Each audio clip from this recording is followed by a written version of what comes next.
दोस्तों, आज हम एक ऐसी कहानी सुनाने जा रहे हैं जो दिल्ली के सत्ता के गलियारों में गूंजी, लेकिन इसका मज़ा किसी मसालेदार बॉलीवुड फिल्म से कम नहीं है। ये कहानी है भारत के जेम्स बॉन्ड अजीत डोभाल की, डिप्लोमेसी के जादूगर एस जयशंकर की और हमारे मास्टर स्ट्रोक वाले पीएम नरेंद्र मोदी की, जिनकी बुद्धिमानी की खूब चर्चा हुई। बात 2019 की है, जब मोदी 2.0 शुरू हुआ और साउथ ब्लॉक में एक ऐसा तूफान आया कि लोग दांतों तले उंगली दबा बैठे। जयशंकर को मिला विदेश मंत्रालय का ताज और डोभाल, अरे उन्हें तो वही पुराना एनएसए का पद, वो भी बिना कैबिनेट रैंक के। और फिर डोभाल साहब ने जो किया वो किसी फिल्मी हीरो से कम नहीं। 2 दिन तक ऑफिस ही नहीं आए, लेकिन असली मजा तो ये है कि लोग कहने लगे मोदी जी की बुद्धिमानी ने डोभाल और जयशंकर के बीच बैलेंस बनाने में ऐसी चूक की कि कोई छोटी गलती नहीं बल्कि महाभूल थी। तो क्या था ये नाटक, क्यों भड़के डोभाल और कैसे मोदी ने अपनी इस महागलती को सुधारा? चलिए सुनाती हूँ आपको। जून 2019, दिल्ली की सत्ता में हलचल मची। नरेंद्र मोदी ने दूसरी बार 303 सीटों के साथ धमाकेदार जीत हासिल की। पूरी दुनिया भारत की ओर देख रही थी और लोग मोदी की बुद्धिमानी की तारीफ कर रहे थे। सोशल मीडिया पर मीम्स चल रहे थे, मोदी जी का दिमाग सुपर कंप्यूटर है। लेकिन साउथ ब्लॉक में, जहां भारत की सुरक्षा और विदेश नीति की नींव रखी जाती है, उनकी ये बुद्धिमानी थोड़ी डगमगा गई। एक तरफ ये अजीत डोभाल, जासूसों के बादशाह, जिन्होंने पाकिस्तान में 7 साल तक आईएसआई के नाक के नीचे जासूसी की थी। दूसरी तरफ थे एस जयशंकर, डिप्लोमेसी के उस्ताद, जो कभी डोभाल के साथ मिलकर रणनीति बनाते थे। लेकिन जब कैबिनेट की कुर्सियां बटी तो जयशंकर को मिला विदेश मंत्रालय का ताज और डोभाल को वही पुराना एनएसए का पद, बिना कैबिनेट रैंक के। और फिर डोभाल साहब ने 2 दिन तक ऑफिस न आकर साउथ ब्लॉक में भूचाल मचा दिया। लोग तो कहने लगे मोदी जी ने ये क्या किया? डोभाल और जयशंकर के बीच बैलेंस बनाने में ऐसी चूक जो कोई छोटी मोटी गलती नहीं बल्कि एक महाभूल थी। 30 मई 2019, दिल्ली की चिलचिलाती गर्मी में पीएम मोदी ने दूसरी बार प्रधानमंत्री के तौर पर शपथ ली।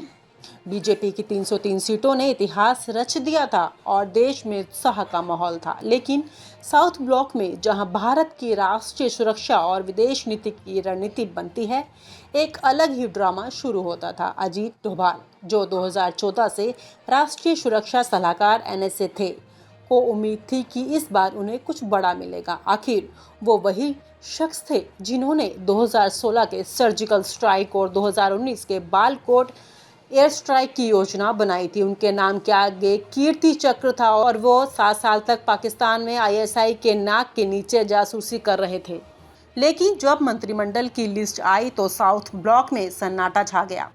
एस जयशंकर, जो कभी विदेश सचिव के तौर पर डोभाल के साथ काम करते थे, रातों रात विदेश मंत्री बन गए। वहीं जयशंकर, जिनकी शांत मुस्कान और डिप्लोमेटिक चालबाजी ने अमेरिका, चीन और रूस को भी चक्कर में डाल दिया था। और डोभाल साहब, उन्हें तो वही पुराना एनएसए का पद, वो भी बिना कैबिनेट रैंक के। अरे ये तो वैसा ही है जैसे आप अपने सबसे भरोसेमंद सिपाही को थैंक यू बोलकर घर भेज दें और उसके जूनियर को बॉस बना दें। और लोग तो मोदी जी की बुद्धिमानी की तारीफ कर रहे थे। अरे ये कैसी बुद्धिमानी जो डोभाल जैसे शख्स को नाराज कर दे। जयशंकर की नियुक्ति ने सबको चौंका दिया। वो भारतीय विदेश सेवा आईएफएस के दिग्गज थे, जिन्होंने अमेरिका, चीन और सिंगापुर में भारत का प्रतिनिधित्व किया था। 2015 से 2018 तक विदेश सचिव के तौर पर उन्होंने डोभाल के साथ मिलकर डोकलाम संकट को हल किया था। लेकिन कुछ लोग कहते हैं कि डोभाल और जयशंकर के बीच हमेशा एक प्रोफेशनल तनाव रहा।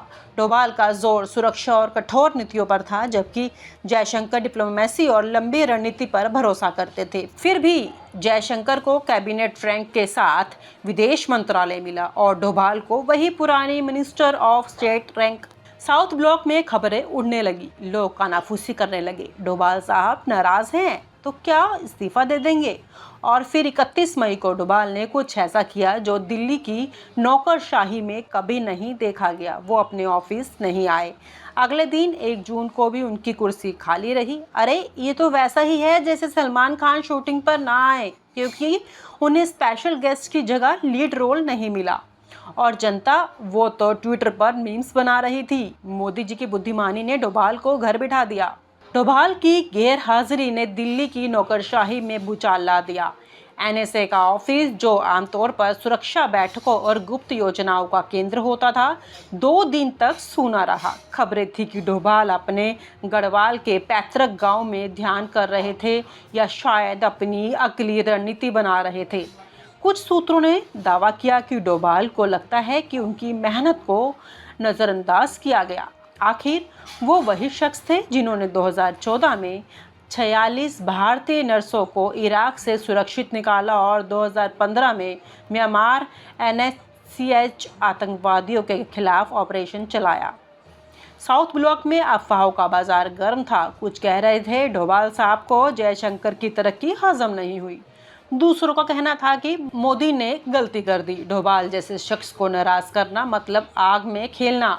और सचमुच डोभाल कोई साधारण नौकरशाही नहीं थे। वो शख्स थे जिन्होंने 1988 में ऑपरेशन ब्लैक थंडर के दौरान गोल्डन टेम्पल में ISI एजेंट बनकर खालिस्तानी आतंकवादियों को चमका दिया था। ऐसे इंसान को मिनिस्टर ऑफ स्टेट रैंक देना, अरे ये तो वैसा ही है जैसे सचिन तेंदुलकर को अंडर 19 टीम का कोच बना दो। और लोग वो तो मोदी की बुद्धिमानी पर सवाल उठा रहे थे। कहाँ गया वो सुपर कंप्यूटर दिमाग जो डोभाल और जयशंकर के बीच बैलेंस नहीं बना सका। इस बीच जयशंकर ने विदेश मंत्रालय में काम शुरू कर दिया। उनकी पहली प्रेस कॉन्फ्रेंस ने उन्होंने भारत की नेबरहुड फर्स्ट नीति और अमेरिका के साथ रिश्तों पर जोर दिया। लेकिन साउथ ब्लॉक के गलियारों में चर्चा थी। डोभाल की अनुपस्थिति ने सरकार को असहज कर दिया। कुछ अधिकारियों का कहना था कि डोभाल का गुस्सा सिर्फ रैंक के बारे में नहीं था। वो चाहते थे कि उनकी विदेश नीति में उतनी ही अहमियत हो जितनी जयशंकर को मिल रही थी। और जनता वो तो सोशल मीडिया पर मजे ले रही थी। ट्विटर पर एक यूजर ने लिखा, मोदी जी की बुद्धिमानी ने डोभाल को नाराज कर दिया। ये कोई छोटी गलती नहीं है बल्कि महाभूल है। साउथ ब्लॉक में माहौल ऐसा था कि कोई सास बहू ड्रामा चल रहा हो। एक तरफ जयशंकर अपने नए ऑफिस में दुनिया को चक्कर दे रहे थे और वहीं दूसरी तरफ डोभाल साहब अपनी अनुपस्थिति से साउथ ब्लॉक को चक्कर में डाल रहे थे। लोग कह रहे थे अगर डोभाल साहब नाराज हुए तो पाकिस्तान और चीन को जवाब कौन देगा। और यह सवाल सीधे 7 लोक कल्याण मार्ग तक पहुंच गया जहां मोदी जी बैठे थे, शायद अपनी बुद्धिमानी पर पुनर्विचार कर रहे थे। 2 जून 2019 को नरेंद्र मोदी को अपनी महाभूल की गंभीरता का एहसास हुआ। सूत्रों के मुताबिक मोदी ने डोभाल से व्यक्तिगत तौर पर बात की। खबरें थी कि मोदी ने डोभाल को भरोसा दिलाया कि उनकी भूमिका और सम्मान में कोई कमी नहीं आएगी। और फिर 3 जून को सरकार ने एक बड़ा ऐलान किया। अजित डोभाल को न सिर्फ NSA के तौर पर फिर से नियुक्त किया गया बल्कि उन्हें कैबिनेट रैंक भी दिया गया। यह भारत के इतिहास में पहली बार था जब किसी NSA को कैबिनेट रैंक मिला हो। बस फिर क्या था, डोभाल साहब की नाराजगी हवा हो गई। 4 जून को वो अपने ऑफिस लौट आए, वहीं पुरानी गंभीर मुद्रा में। साउथ ब्लॉक में कर्मचारी एक दूसरे को देखकर मुस्कुरा रहे थे।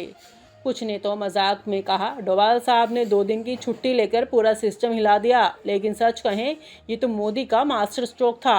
उन्होंने अपनी महाभूल को सुधार लिया और दिखा दिया कि उनकी सरकार में राष्ट्रीय सुरक्षा सबसे ऊपर है। और जनता को तो वो फिर से मोदी की बुद्धिमानी की तारीफ करने लगे। वाह मोदी जी, आपने डोभाल को मना ही लिया। दोस्तों, ये कहानी सिर्फ डोभाल की नाराजगी या जयशंकर की तरक्की की नहीं थी। ये कहानी थी भारत की ताकत की जो अपनी एकता में छिपी है।